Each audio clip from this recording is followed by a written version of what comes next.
Pax Christi, muchachos, vamos a analizar quizá el capítulo más controvertido del Génesis hasta el momento, el cual puede que le haga disonancia cognitiva a varios de los que están acá. ¿En qué sentido? Bueno, Dios no destruyó a Sodoma porque habían gays. Eso que quede en su audición por este momento, porque es importante que aprendamos a distinguir situaciones. Para esto, voy a decir que lo anterior no implica que lo que vayamos a decir ahora deje de enriquecer el relato bíblico o promueva conductas que las facciones más conservadoras de las distintas religiones abrámicas puedan considerar inmorales o degeneradas. Para esto me voy a basar en la tradición rabínica y en los trabajos del filólogo Mario Murillo, que es contemporáneo a mi persona. De hecho no creo que tenga más de 30 años, así que si ves esto, saludos, me gusta tu trabajo, viejo. Bien, partamos. Un elemento que muchas veces se pasa por alto es la lucha que en la antigüedad había entre los pueblos nómades, como el caso de Abraham o hoy día los beduinos, guardando las proporciones, versus los pueblos que habitaban en las ciudades. En los pueblos nómades, la hospitalidad es un valor que incluso en el Nuevo Testamento se rescata y se asocia a propósito del amor servicial para con el forastero o el extranjero, porque muchos, sin saberlo, hospedaron ángeles. Además, si ustedes son cristianos y han estado en la iglesia, han escuchado esa frase. Ahora, respecto de los habitantes de las ciudades, esta situación no era tan así en la antigüedad. El desprecio que se daba entre ambos grupos humanos, los nómades, con respecto de las ciudades, se reflejaba, por ejemplo, en el trato que los habitantes de las ciudades daban a los extranjeros nómades más vulnerables y que entraban a sus ciudades, que era humillarlos de la peor manera posible, como lo hacen hoy día los presos con los nuevos prisioneros o los soldados vencedores con los vencidos, incluso con acciones que atentan con lo que en derecho penal se conoce como la indemnidad o la libertad sexual. Ambos bienes jurídicos tutelados por el derecho chileno. Ahora, esta situación tiene una historia paralela. El capítulo 18 del Génesis tiene una historia similar, paralela no creo que sea la palabra, pero similar en Jueces 19, que yo les sugiero que lean ese pasaje, porque es muy importante. Bien, hoy esto nos parece una barbarie, por razones obvias, eh, propia de un mundo carente de un mínimo respeto por el prójimo, que de hecho no lo había, pero tenemos que recordar que esta era una época en la que todavía habían prácticas aún peores, como el canibalismo entre padre e hijo o los sacrificios humanos, lo que de alguna manera viene a justificar la dureza de las normas o la Torá que Dios le entrega a Moisés en el Sinaí. Si consideramos el contexto de la época, evidentemente la Torá fue un avance civilizatorio para la época. Y acá el teólogo judío Eitan Bar señala de que por razones lógicas, si nosotros llevamos nuestro ordenamiento jurídico al pasado, con las normas y sanciones que hoy día tenemos para ciertos delitos, las personas de la antigüedad se reirían por considerarlas blandas, ridículas y poco efectivas. Si por el contrario nos traen, por ejemplo, todas sus normas que nosotros podemos revisar en nuestras Biblias, las consideramos bárbaras, incivilizadas, etc. Pero estos análisis son anacrónicos. Dicho eso, continuemos. Por otro lado, y ya para cuando toquemos el capítulo siguiente relativo a Sodoma y Gomorra, es importante mencionar otra visión de las cosas que motivaron a Dios para destruir estas dos ciudades. Y era no el hecho de que había gente con banderas multicolor, sino por la maldad en el corazón de los hombres y no la homosexualidad per se. Aclaro esto último con lo siguiente. Un midrash rabínico o una tradición rabínica se refiere a este suceso como con una situación que derramó la gota del vaso y que se señala a grosso modo en Génesis 18:20, que el clamor de Sodoma, el clamor que viene de Sodoma, lo escucha Dios. Ahora, este hecho que derrama la gota del vaso es el siguiente. Es la horrorosa muerte de una joven que ayudaba a los más necesitados y a los más pobres, actuando con rectitud, justicia y compasión. Cuestiones que eran inaceptables para los habitantes de la ciudad, que ya estaban corrompidos por sus costumbres degeneradas. Esta muchacha fue tomada por los habitantes de la zona, untada, bañada en miel, amarrada a las puertas de la ciudad de Sodoma y devorada por avispas gigantes. Esto indignó a Dios en sobremanera y es perfectamente coherente con lo que los salmos o los libros sapienciales nos dan a entender, en cuanto a que 6 cosas aborrece el Señor y aún 7 le son abominables, entre ellas las sangres que derraman sangre inocente. Ahora ustedes pueden incluir en los libros sapienciales, dígase Job, Salmos, Proverbios, Eclesiastés, Cantar de los Cantares, los libros de sabiduría y eclesiásticos que los tienen las Biblias católicas. Ya, continuando, y en relación con esto, estos libros sí los incluía la Septuaginta, que era la primera traducción de los textos hebreos al griego. Pero eso ya es otra discusión y el propósito era que estos textos los leyeran los judíos de la diáspora. En atención a que el griego era la lengua común en el Imperio Romano o en el periodo ya más heleno-romano. Era como el inglés de la época. Continuando entonces, y para entrar de lleno al análisis de este capítulo 18, hay que señalar que la palabra sodomita no es necesariamente sinónimo de homosexual. Sí, es cierto que en atención al Génesis 19:5, como lo veremos más adelante, la palabra conocer se usa como sinónimo de relaciones sexuales.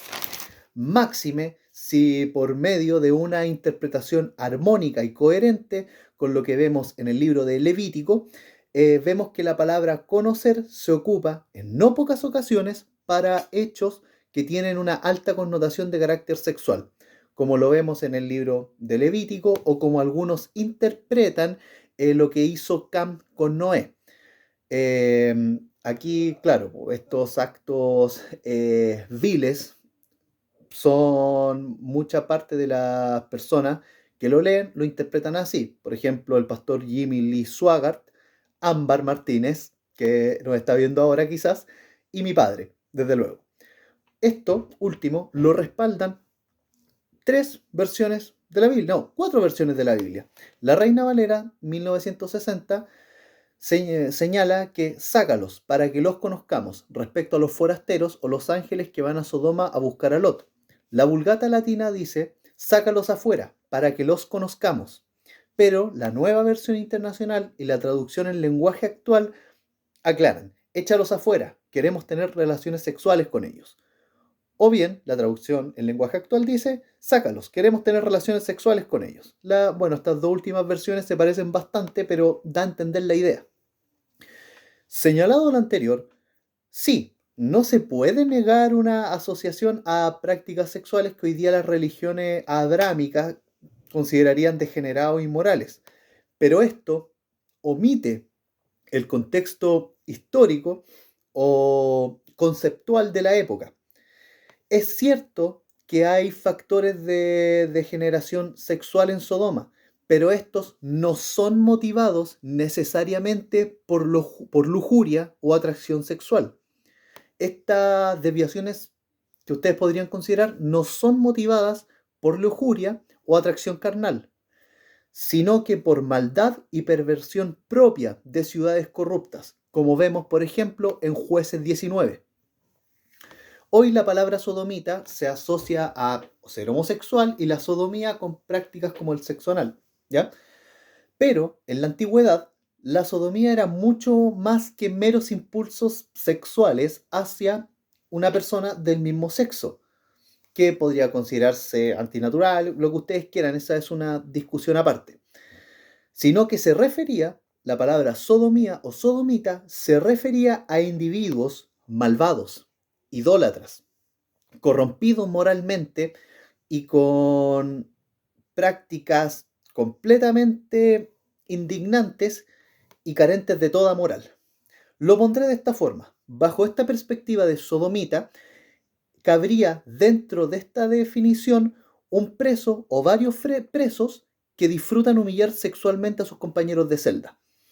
Los sanguinarios y los que no ayudan a los prójimos, sino que buscan humillarlos y destruirlos. ¿Perfecto? Por ejemplo, esta gente del Tren de Aragua y sus casas de tortura vendrían siendo unos sodomitas. Ya para finalizar, en esta opinión que estoy exponiéndole a ustedes a continuación, sodomita se refiere a personas que no tienen un mínimo de moral, considerando que la teología judía es profundamente moral. Y si esto incluye o no a homosexuales, eso se los dejo a ustedes. Cabe señalar que la palabra sodomita también aparece en los libros históricos de la Biblia, como lo pueden ser el libro de Josué a Crónicas, para referirse a las acciones que tomaron algunos reyes de Israel que hicieron lo recto y lo bueno ante los ojos de Dios para expulsar a los sodomitas que estaban en la tierra de Israel y que corrompían a las ciudades, dañaban a los israelitas y desde luego tenían prácticas abominables en la tierra que Dios le dio a este pueblo. Ahora, todo lo que yo acabo de decir es perfectamente cuestionable y ustedes pueden estar en completo desacuerdo conmigo y está bien. Gloria a Dios por eso. Ahora vamos a continuar. Y aquí puede que sienta la tentación de que se me salga lo trinitario, lo cristiano trinitario que tengo en mi corazón, aunque voy a procurar no hacerlo. Bueno, continuamos con el relato del Génesis 18. Dios visita a Abraham en su tienda. Ojo, se deja claro que Abraham no pertenece a este pueblo de ciudades, sino a las tiendas. Pero hay un detalle que es muy considerado por los cristianos trinitarios, que Dios no solo se le presenta como un hombre caminando, sino que es acompañado por otros dos sujetos. Algunas versiones dicen que son ángeles, otros que son figuras místicas. Da lo mismo. Lo importante es que el hecho de que sean tres no es una mera coincidencia, o al menos eso considera el exégeta cristiano. Representaría la Trinidad, que es Padre, Hijo y Espíritu Santo.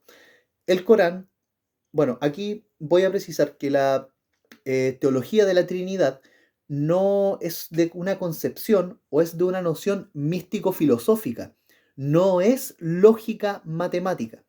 ¿Me explico? Los musulmanes, el Corán, dice que infiel el que diga que Dios es parte de una tríada.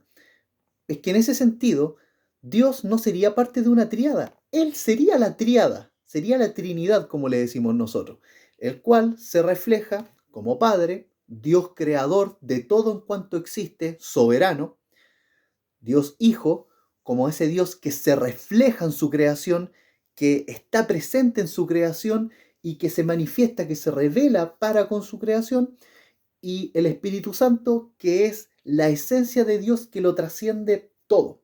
Es un todo que se refleja en estos tres, desde una concepción mística. A ver, esta idea puede sonar un poco chocante para los monoteístas ortodoxos, pero, ojo, no es impropia de las religiones monoteístas tampoco. El Corán, en su último sura, dice: me refugio en el Rey de los hombres, en el Señor de los hombres, en el Dios de los hombres, ante el daño del tentador furtivo que tienta los pechos de los hombres, salido de entre los genios y los hombres. Ustedes se darán cuenta que Rey, Señor y Dios no es lo mismo, pero son tres esencias que pertenecen a Dios. Y esto no es tampoco impropio del judaísmo. De hecho, se da mucho con el caso del arcángel Metatrón, el ángel Metatrón, perdón, que yo les digo, investíguenlo por ustedes. Yo ahí no me voy a meter. Pero eso, caí en la tentación, pero era necesario precisarlo. Es curioso notar que Abraham, al verlos, se postra y se arrodilla ante ellos en señal de respeto. Detengámonos acá. Abraham se arrodilla ante Dios hecho hombre. Se arrodilla, por tanto, ante un hombre. Bueno, esto es a propósito de una crítica muy recurrente del monoteísmo islámico y judío al cristianismo, que es el hecho de que decir que Dios se hace un hombre es limitarlo, pero a contrario sensu, ¿no es acaso limitar a Dios el señalar lo que Él puede y no puede hacer? Una pregunta interesante. Ya, volviendo al texto, es que esto era inevitable tocarlo, así que por un lado eso. Volviendo al texto, de los versículos 3 al 8, vemos cómo se desarrolla el valor de la hospitalidad, pudiendo llevarlo a la práctica en la vida de cada persona sometida a Dios. Tratar a los demás como si ese forastero fuese un ángel o Dios mismo. Esto lo predica el mismo Cristo respecto del amor servicial. Del versículo 9 al 15 se da una conversación entre Abraham y los visitantes respecto de Sara. Hay varios detalles que me gustaría precisar respecto a este pasaje. Primero, Dios le dice que dentro de un año visitará de nuevo a Abraham y Sara, para esa fecha, ya habrá dado a luz un hijo. ¿Por qué pongo la palabra Dios con un signo de interrogación? ¿Por qué yo digo Dios dijo eso? Porque en virtud del tenor literal de las Biblias que tengo acá, en el tenor literal de las Biblias que tengo acá, se desprende esto. Y lo voy a leer de cada una de estas. La Vulgata Latina dice: yo volveré a ti sin falta dentro de un año por este mismo tiempo, le dijo uno de los 3 visitantes. Si Dios quiere, y Sara, tu mujer, tendrá un hijo. Ojo, la Vulgata Latina pone esta afirmación en condicional, supeditándose a Dios. La traducción en lenguaje actual dice lo siguiente: el año que viene volveré a visitarte. Uno de ellos le dijo: y para entonces tu esposa ya será madre de un hijo. Nótese que si bien ambos textos señalan que uno de los 3 visitantes, sin precisar quién, es el que da la noticia futura a Abraham de que será padre, hay una diferencia sustancial en cómo se plantean ambas versiones y que puede dar lugar a discusiones poco pacíficas respecto a este asunto entre los lectores de la Biblia. Esto podría llevarnos, a mi opinión, a ciertos debates que yo se los abro a continuación. El primero, de que al parecer no se trataría necesariamente de la Trinidad cristiana presente ante el gran patriarca, sino más bien de ángeles escoltas. Pero, ¿por qué el Dios Todopoderoso necesitaría escolta? Si es todopoderoso, ¿para qué lo van a escoltar? Claro. Uno de los 2 textos o añadió o sacó algo. Esta es otra conclusión. Uno de los 2 textos o añadió o sacó algo o lo interpretó de un determinado modo a partir del documento hebreo, dependiendo si se trata del texto masorético o los rollos del Mar Muerto o cualquier otro documento que haya existido, etc. Como dije, no es menor esta discusión. O por otro lado, se trataría de una perspectiva cristológica trinitaria de la cual se reconoce una subordinación o reconocimiento de la soberanía de Dios de parte de una de las 3 manifestaciones que dijo eso. Del mismo modo, tal como el Padre se somete, tal como el Hijo se somete al Padre en el jardín del Getsemaní. Por eso, en cuanto a esta sumisión del Hijo al Padre, se dice, desde un punto de vista semántico, que Jesucristo era musulmán. ¿Por qué? Porque musulmán significa sometido a Dios. ¿Cachai? Por eso esta triada o esta trinidad no es que Dios sea parte de uno de estos 3 puntos, sino Él es y se refleja por medio de esto. Pero insisto, esto es una concepción mística, místico-filosófica. Ya. Y por último, otra conclusión a la que podría llevarnos todo esto es que, en atención a que no precisa cuál de los tres dijo esta profecía sobre Sara, y entre esos estaba Dios, y no se hace mención a la figura condicional del texto que sí aparece en la Vulgata Latina, por lo que me estoy remitiendo a la traducción en lenguaje actual, y vamos a ver de inmediato qué dice la Reina Valera. La Reina Valera dice: de cierto volveré a ti, y según el tiempo de la vida, he aquí que Sara tu mujer tendrá un hijo. Es como si lo hubiese dicho Dios. Ojo con eso. Ahora, claro, esto revísenlo ustedes en sus textos y después pueden debatirlo y contrastarlo. Claro.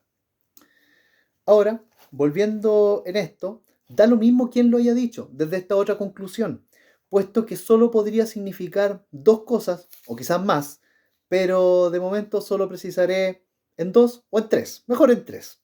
Primero, de que estos dos acompañantes, entre comillas, se mandan solos, para que están subordinados a Dios, o estos tres representan a Dios en sus distintas manifestaciones, o el que habló es una manifestación de la boca de Dios. Como sea, abro debate.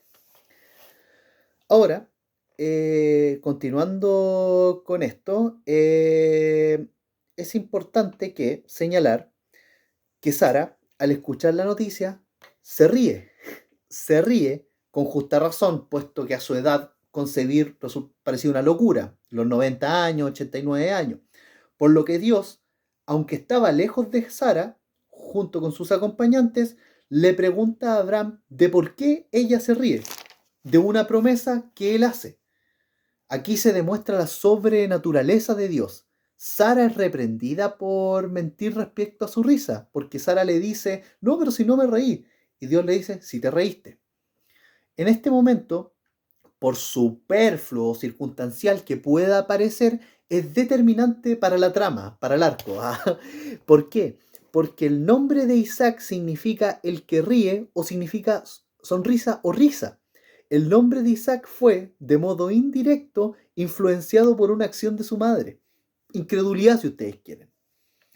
Ahora, en los versículos 13 y 14 dan a entender una situación bastante interesante respecto a la omnipotencia de Dios. La Vulgata Latina dice: y le dijo el Señor a Abraham: ¿por qué se ha reído Sara? ¿Hay para Dios cosa difícil? Y la traducción en lenguaje actual dice: entonces Dios le dijo a Abraham: ¿de qué se ríe Sara? ¿Acaso no cree que puede ser madre a pesar de su edad? ¿Hay algo que yo no pueda hacer? Hay un añadido, tal vez, pero en esencia se busca reflejar la idea: para Dios no hay nada imposible. Nótese que Dios no castiga a Sara, sino que solo le reprocha su incredulidad. Y es lo mismo que hace Cristo con sus discípulos, incluso con Pedro, cuando él, caminando sobre el agua, se hunde. Qué poca fe, qué falta de fe. Cristo siempre le recriminó a sus discípulos su falta de fe. Bueno, más allá de todo esto, los cristianos sabemos que sin fe es imposible agradar a Dios. Y eso quizás también lo saben los musulmanes, los judíos, hasta los noágidas. Ahora vamos en otro suceso que es igual de importante y que, ojo, no es menor. No es menor para asuntos teológicos, mucho menos para el desarrollo de la historia del cristianismo. Sobre todo en lo que respecta a la intercesión de los santos.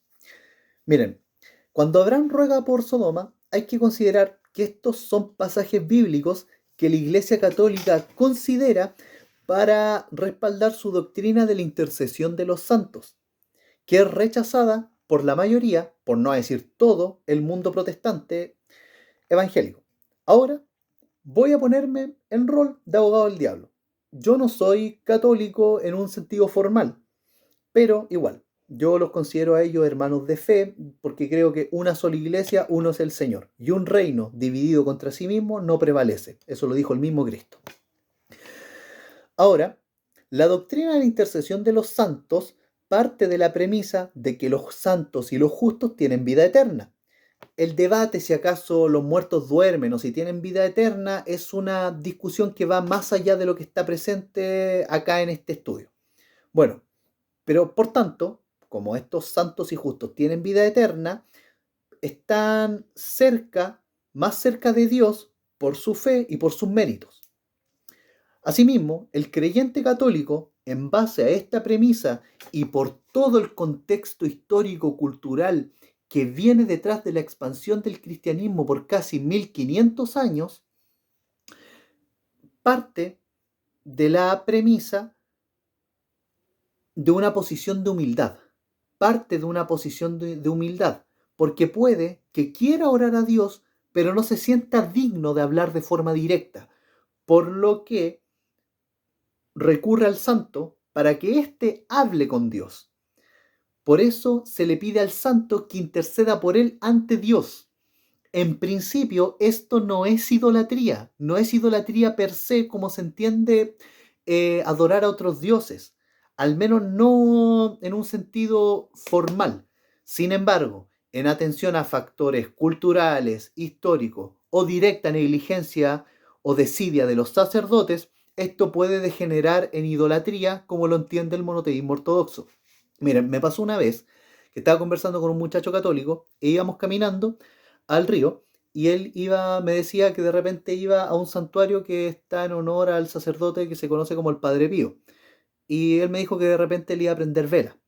Ahora, yo le pregunté si acaso creía en Dios y me dijo que no.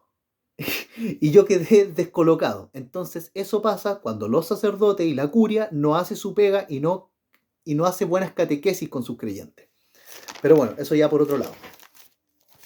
Bueno, continuando con el versículo acá, señalar que ya retirándose de las tiendas de Abraham, los tres hombres se levantan con dirección a Sodoma, y esto es súper importante, puesto que los análisis que podemos sacar a partir del autor del Génesis no son menores. Imagínense que esto es un capítulo es inmenso.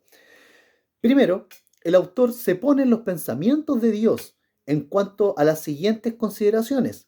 Dios no decide ocultarle sus planes a Abraham, que es una especie de elegido por Dios, Mesías, ungido, no, aunque no es muy presuntuoso hablar de Mesías. Es un escogido de Dios, Abraham, es un profeta, así lo reconoce tanto la Biblia como el Corán, quien por medio de su descendencia bendecirá a todas las naciones de la tierra, enseñándoles a actuar con justicia, rectitud, bondad, buena fe, obediencia y sumisión a los caminos del Señor.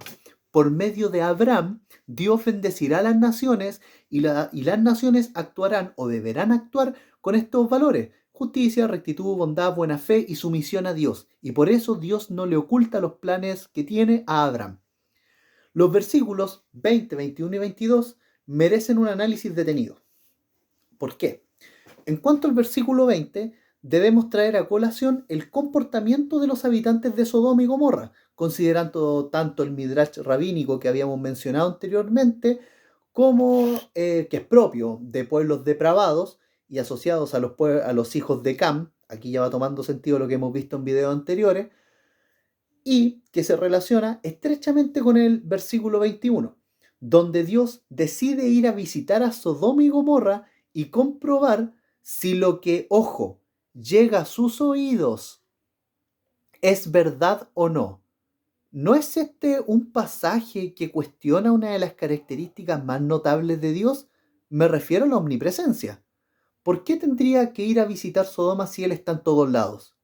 Es una pregunta interesante.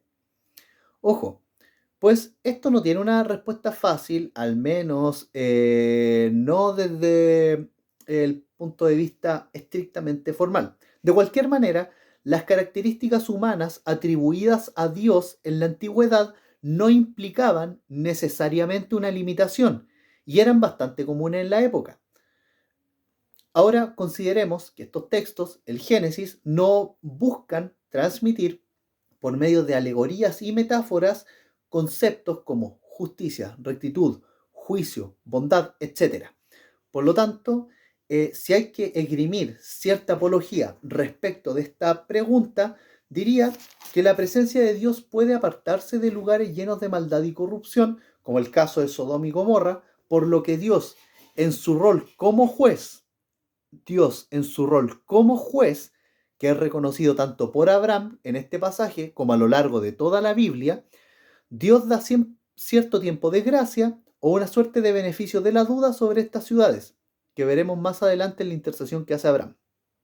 Si Dios va a juzgar una ciudad, debe apreciar con sus ojos y sus oídos la prueba que se le presenta.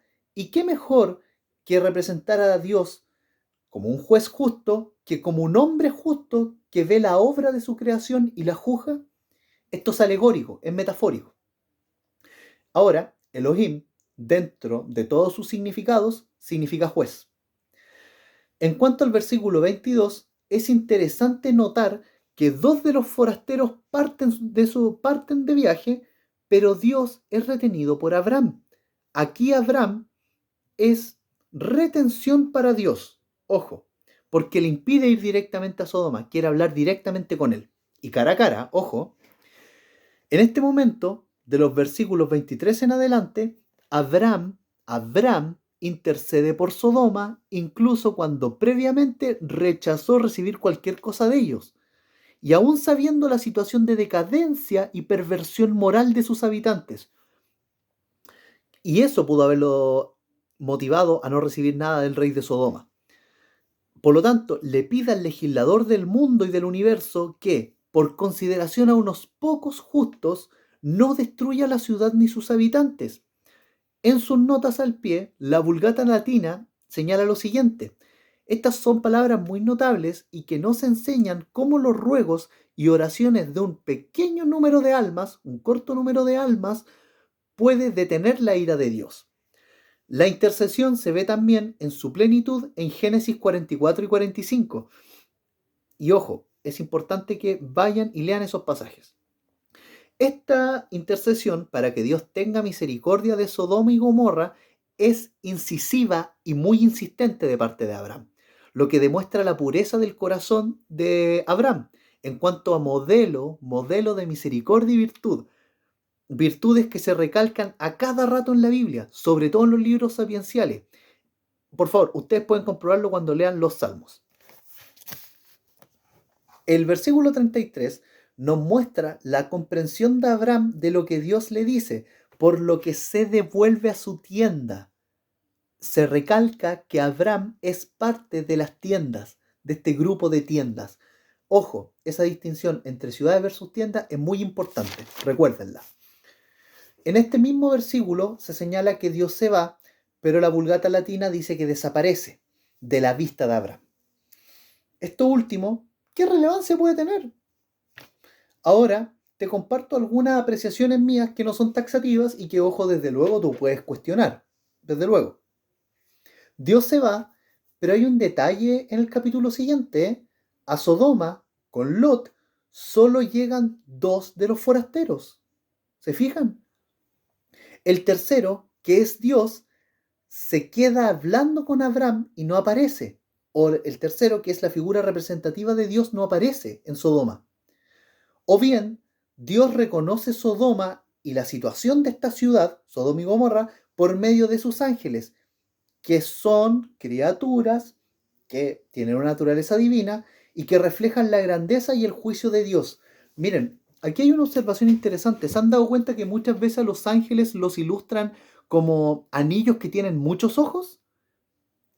Y eso se relaciona quizás con una figura antropomórfica de figura humana de Dios, que ya quizás se puede ilustrar como dos, insisto, esto es pura iconografía, ¿ya? Un Dios que tiene 2 ojos, perfecto, pero que con sus ángeles puede verlo todo. Quizás ese sea el sentido de que los ángeles tengan hartos ojos. Dios todo lo ve, todo lo oye, está en todos lados. Ahora, esto es una interpretación personal, puedo estar completamente equivocado, yo solo se las comparto, es una apreciación mía, particular, y que puede que yo mismo me desdiga en unos meses o años más. O bien, estos 2 forasteros que llegan a Sodoma, cumpliendo lo dicho por Dios en el versículo 21, ver con mis propios ojos y oír con mis oídos, características humanas que el mismo Dios se atribuye a sí mismo, son una antropoforma de las otras dos manifestaciones de la Trinidad, el Hijo y el Espíritu Santo, actuando Dios en estas formas. Aunque, ojo, en el capítulo 19, la mayoría de las versiones concuerda que son ángeles. Pero, ojo, la naturaleza angelical no se reduce a un ángel, esto no sé, por lo que por lo general vemos en las películas como estas personas con túnicas, rubias, con aureola y con alas. No, hay una enorme categoría de ángeles, serafines, querubines, etcétera. Y aparte, cuando se refieren a ángeles, se pueden referir en sentido amplio o abstracto a criaturas celestiales que van más allá del entendimiento humano. Por tanto, insisto, estos son conceptos humanos que buscan entender la naturaleza divina. Por lo tanto, como mi opinión en este video es sumamente limitado. Bueno, sin nada más que añadir, muchas gracias por quedarse hasta acá. Y nada, pues, Pax Christi, que estén muy bien, que tengan un excelente día, noche o lo que sea. Cuídense mucho.